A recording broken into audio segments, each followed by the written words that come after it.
महिन्यापूर्वी माझ्याकडे केस आली होती. तर ती केस पुण्याचीच होती. मी फर्स्ट व्हिजिट त्यांच्या घरी केली. तर मी त्यांच्या घरी गेलो, नॉर्मल आपलं चहा-पाणी केला. ते सगळं चेक केलं. तर ते काय पकडमध्ये लवकर आलं नाही. तर मी तिथून गेल्यानंतर त्यांचा मला दुसऱ्या दिवशी फोन आला, की तुम्ही येऊन गेल्यानंतर खूप त्रास झाला. तर ती एक लेडीज होती. एक 40-45 वर्षाची होती. त्यावेळेस मी माझ्याकडे जो देवीचा अंगारा होता, तो अंगारा मी तिच्या कपाळाला लावला.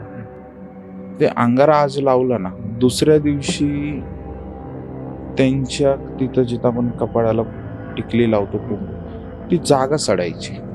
त्यातून घाण पाणी वासाचं बाहेर यायचं आणि संपूर्ण अंगावर लाल लाल टिपके दाणे दाणे एलर्जी टाईप यायचं. तर सेकंड व्हिजिटला ते फार स्वतःचं डोकं आपटत होतं.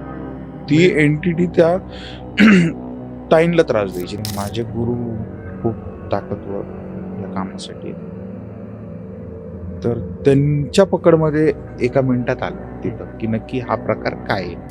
विद्वान होते, त्यांना शास्त्राचं याचं पूर्ण ज्ञान होतं. ते त्यांच्याकडे आकर्षित झाले. ते 20 ते 22 वर्ष झालं त्यांच्या अंगामध्ये होता तो.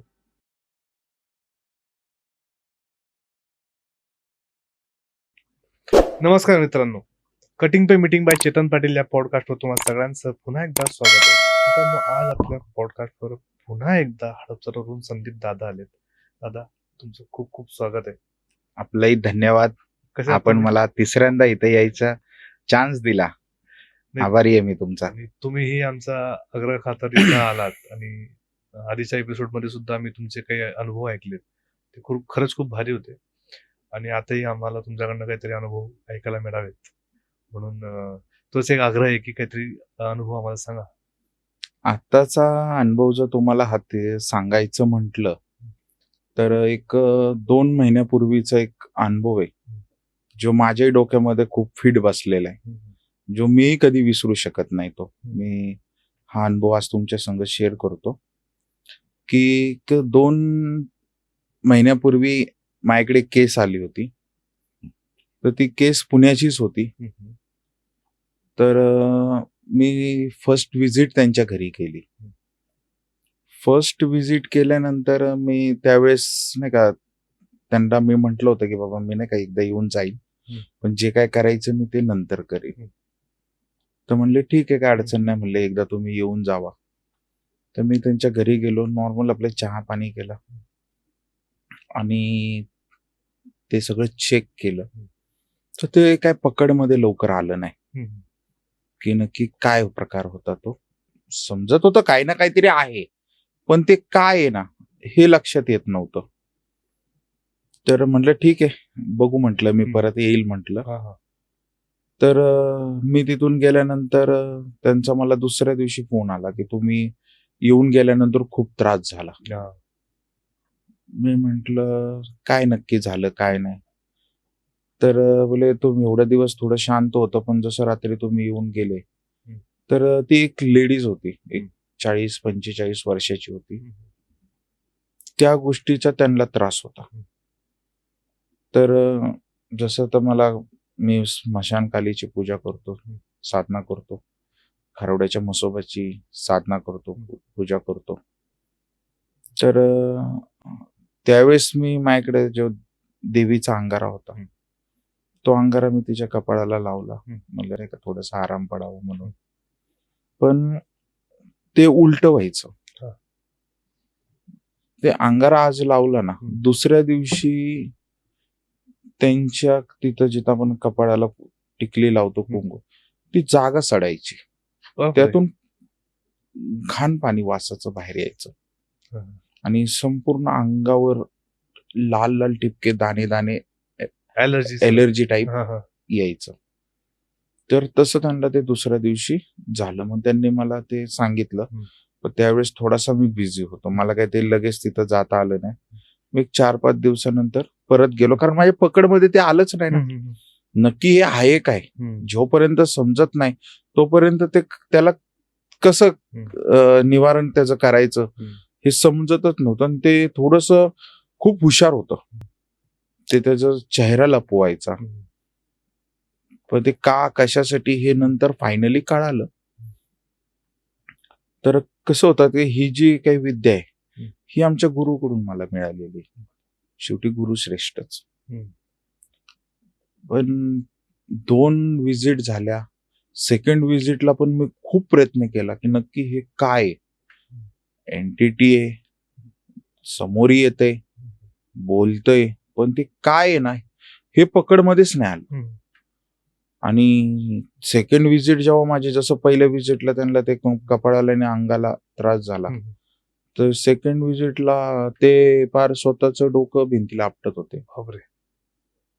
म्हणजे ती एंटिटी त्या ताईंला त्रास द्यायची, त्या महिलेला तुम्ही त्रास आल्यावर? द्यायची येऊन गेल्यानंतर. आणि हे माझ्या अगोदर पण असंच व्हायचं. पण ते जास्त अग्रेसिव्ह आहे तुम्हाला पाहिल्यावर जास्त हो. aggressive. मग सेकंड टाइम मग मला त्यांचा फोन आला. ते एक प्रकारे माझ्यावर आरोप झाल्यासारखा विषय झाला होता की तुम्ही आता हिला जास्त त्रास होतो. ते जरा डोक्यात खटकलं होतं. तिसऱ्यांदा मी थोडासा विचार केला की नक्की पकडमध्येच यायना झाले, काय नाही. असे बरेचसे दिवस निघून गेले. मग शेवटी मी माझ्या गुरुकडे हा विषय मांडला की बाबा असं असं आहे, तुम्ही थोडा वेळ काढा. तर त्या महिलेला खूप त्रास होत होता. तर त्यांच्या हस्बंडनी त्यांना घेऊन एका मंदिराकडं की बाबा तिथं आराम पडेल म्हणून ते त्या दिशेला गेले. मी त्यांना म्हटलंय होतं तुम्ही घरातून बाहेर पडू नका अशा परिस्थितीमध्ये. ते तिथं जाऊन आले. येता येताच त्यांचा ऍक्सिडेंट, मेंदूला मार लागलाय. आणि त्याच दिवशी आपल्याला ही विधी करायची होती, जी माझ्या गुरुला मी तिथे घेऊन जाणार होतो. पण शेवटी आडवा असं लावलं. त्यांना रिकवर व्हायला 1-2 दिवस. पण ते सिटी स्कॅन हे ते, त्यातून पण त्या महिलेची ताकद किंवा नाही का धैर्य मानतो की ती म्हणली नाही भाऊ तुम्ही याच, मला ह्यातून मोकळं करा. तर मग मी 2-3 दिवस, गुरु खूप माझे बिझी राहतात त्या गोष्टीमध्ये. ते 15-15 दिवस पुण्यातही नसतात, कुठे असतात ते मलाही नाही समजत. एक तर मी त्यांची वेळ घेतली होती की तुम्ही हे केस माझ्यासाठी थोडस हँडल करा. तर त्यांनी मला वचन दिलं की मी येतो. हे मी त्यांना सगळं सांगितलं की हे माझ्या पकडमध्येच यायना झाले. मोठ्या मोठ्या केस सॉल्व्ह केल्यात, पण कुठं आपल्यालाही हे होतं. मग ते आल्यानंतर मी त्यांना त्यांच्या घरी घेऊन गेलो. घरी घेऊन गेल्यानंतर त्यांनी समोर बसवलं. ते माझे गुरु खूप ताकदवर या कामासाठी आहेत. तर त्यांच्या पकडमध्ये एका मिनिटात आलं तिथं की नक्की हा प्रकार काय आहे. तर तो प्रकार त्यावेळेस सांगायला सुरुवात झाली. तीच एंटिटी येऊन की ती जी काय महिला आहे ती महाविद्यालयामध्ये असताना, एक 8वी-9वीला असताना खूप सुंदर होते दिसायला. त्यावेळेस तिथल्या एका मुलाचं म्हणा किंवा एखाद्या ह्याचं, ती थोडीशी एक सुंदर मुलगी दिसली की थोडस मन आकर्षण होतं. नंतर ते विषय झाल्यानंतर ते एक पुजारी होते, पंडित होते किंवा पुढे झाले, एवढं काय हे नाही सांगता यायचं. विद्वान होते, त्यांना शास्त्राचं ह्याचं पूर्ण ज्ञान होतं. ते त्यांच्याकडे आकर्षित झाले. ते 20 ते 22 वर्ष झाले त्यांच्या अंगामध्ये होता तो.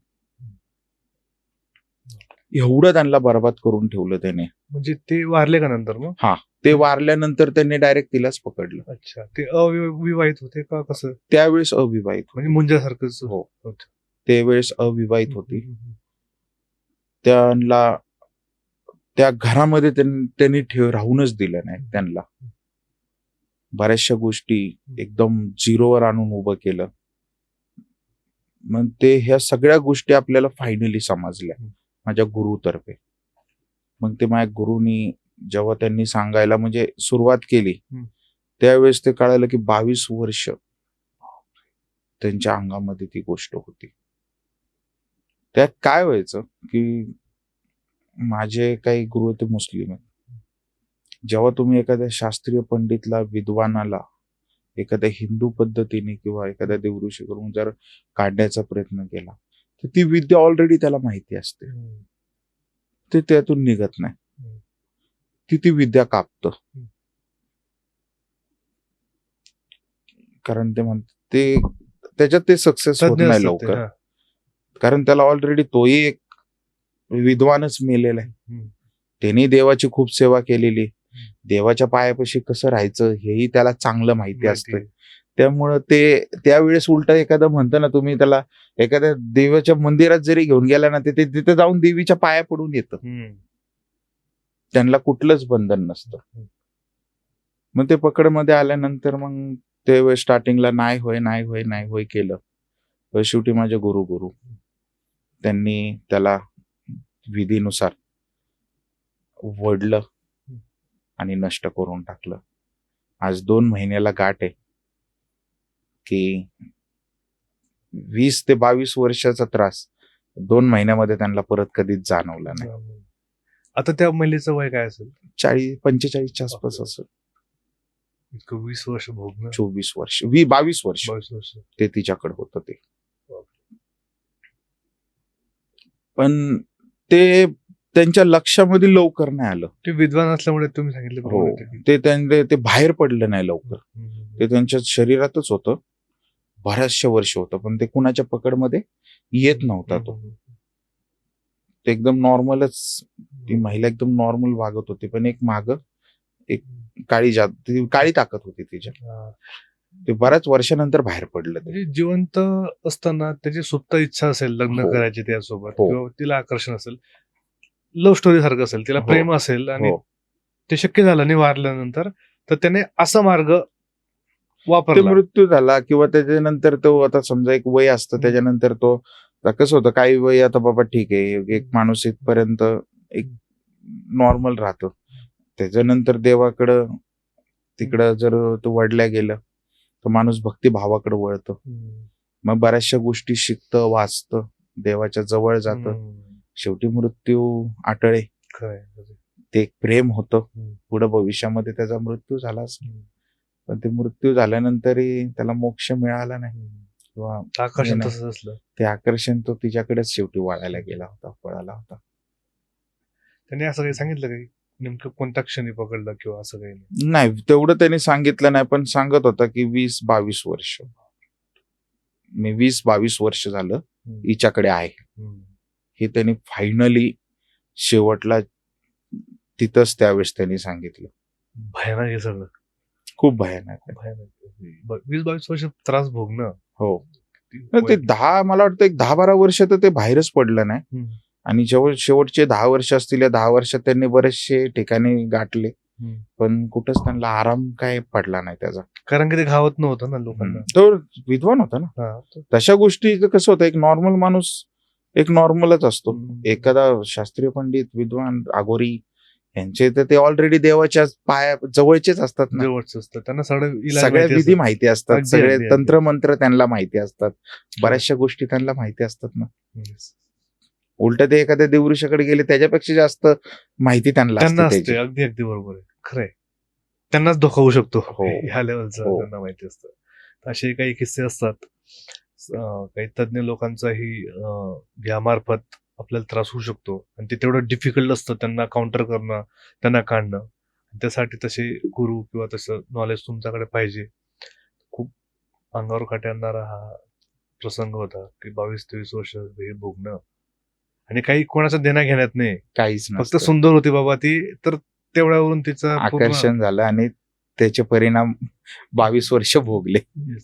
दादा, आता आपण 3 ते 4 आता अनुभव ऐकले, मला असं जस्ट तुमच्याकडनं ऐकायचंय की घरात अशी कोणती ऊर्जा पाहिजे आपल्या घरात की ह्या सगळ्यांना आपल्याला तोंड देण्याची गरज नको पाहिजे. असं झालं तर आपण तुमच्यासारख्या लोकांकडे आपण धाव घेतो, पण घरातलं वातावरण जर आपण थोडस अजून त्यात काही रेमेडीज किंवा असं काहीतरी करता येईल का, उपाययोजना, की इथून आपला ऍटलिस्ट बचावेल? कसं राहतं, आता तुम्ही घरामध्ये जर राहत असेल तर तुम्ही एखादं नाम जप, पोथी पुराण, आपले पारायण ग्रंथ ह्याचं वाचन राहिलं पाहिजे. घर पवित्र शुद्ध राहिलं पाहिजे. हम्म.